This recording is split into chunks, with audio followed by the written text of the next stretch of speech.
सी खत्म हुआ ऐश्वर्या का सफर। आखिरकार उसे मन्नत को चोट पहुंचाने की सजा मिल ही गई। मन्नत के सामने आ गया सच्चाई का चेहरा। अब मन्नत की आने वाली कहानी में बहुत ही बड़ा ट्विस्ट आने वाला है। कहानी में आप देख ही रहे हैं कि मन्नत शुरू से शालिनी के लिए लड़ रही है और अब भी वह संघर्ष करती नजर आ रही है। वहीं बॉबी का घिनौना चेहरा सामने आ चुका है। फाइनली अब विक्रांत के सामने भी। आपको बता दें कि बॉबी शालिनी के फोन से मैसेज कर रहा होता है और कहता है कि मन्नत, मुझे सिर्फ तुम पर ही भरोसा है। अब तुम ही मुझे इंसाफ दिला सकती हो।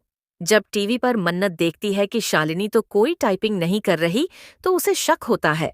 बॉबी मैसेज में लिखता है, मैं सबसे छुप छुपाकर तुझसे बात कर रही हूँ, तुझे बता रही हूँ।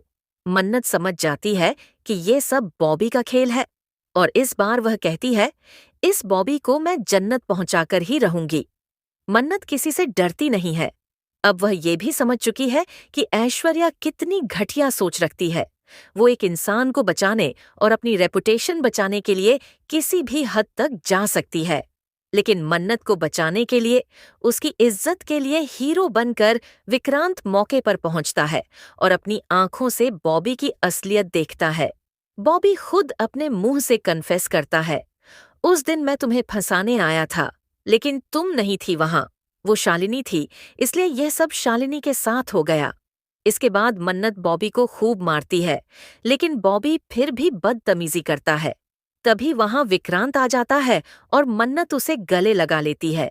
अब ये लोग शालिनी की सगाई करवा रहे हैं, लेकिन शालिनी को इंसाफ चाहिए, न कि कोई सिंपैथी। इसके बाद विक्रांत बॉबी को एक्सपोज करेगा और शालिनी को इंसाफ दिलाएगा।